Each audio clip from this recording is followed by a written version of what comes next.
خير. طيب. The shoes, يا إخواني, the shoes is trademark. They are for the Prophet ﷺ.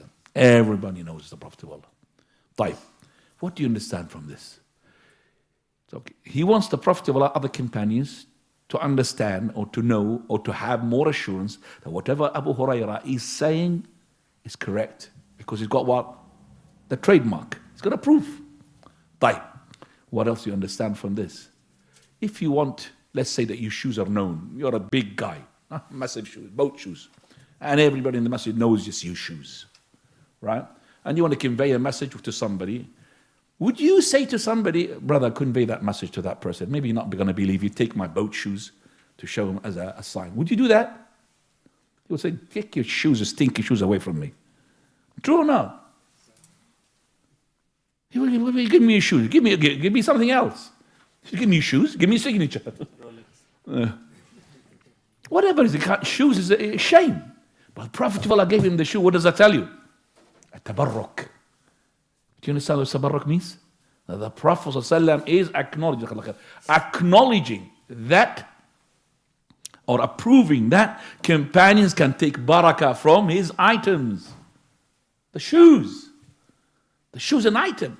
Anything from the shoes. His clothes. Anything with his clothes. His hair. Okay. His sweat.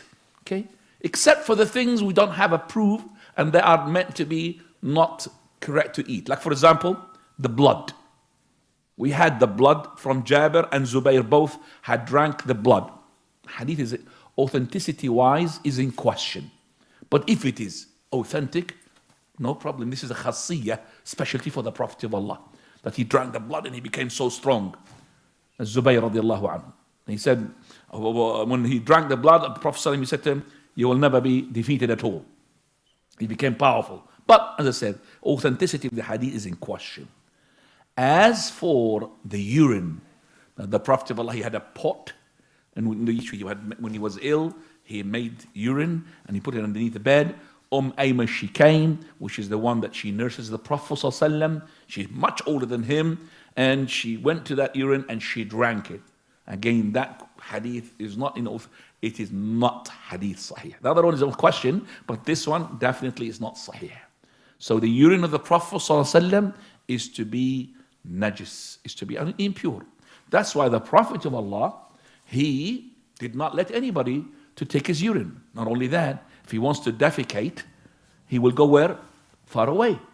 So when he goes to defecate, to excrete, he will not excrete, and they will say to the companion, no problem, because my excretion is different from yours. No. So his sweat is no problem. We had Sulaim squeezing the mattress where the Prophet was sleeping on it and taking the sweat into a bottle, and with the Prophet walked up terrified. What are you doing? Messenger of Allah, I'm taking the sweat of yours, mixing it with the perfume of the children. He approved it. Okay, so he approved it. And Anas even had from that sweat of the Prophet ﷺ, and he had asked for it to be buried with him. So that's called tabarruk, seeking barakah, blessings from Allah. Al-barakah fi dunya. Allah will barak. That's why 3 hairs of the Prophet ﷺ was on the helmet of Khalid al-Walid radiallahu anhu whenever he used to fight in the war. So we understand that only the items of the Prophet Muhammad ﷺ, no other Prophet, no righteous people, no pir sahabs, all of that, we don't do this. Only the Prophet ﷺ. If we can approve, if we can really come to the conclusion that this, let's say, glass is, Bismillah, belongs to the Prophet ﷺ, of course it's not. It is not. But if it's called, then I could seek barakah from this glass. Okay? Seek barakah because it belongs to the Prophet.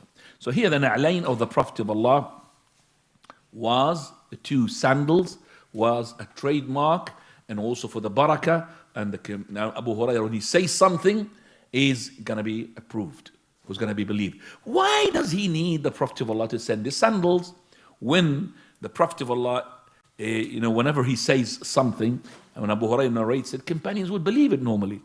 Because what the Prophet is going to tell him is something cannot be believed.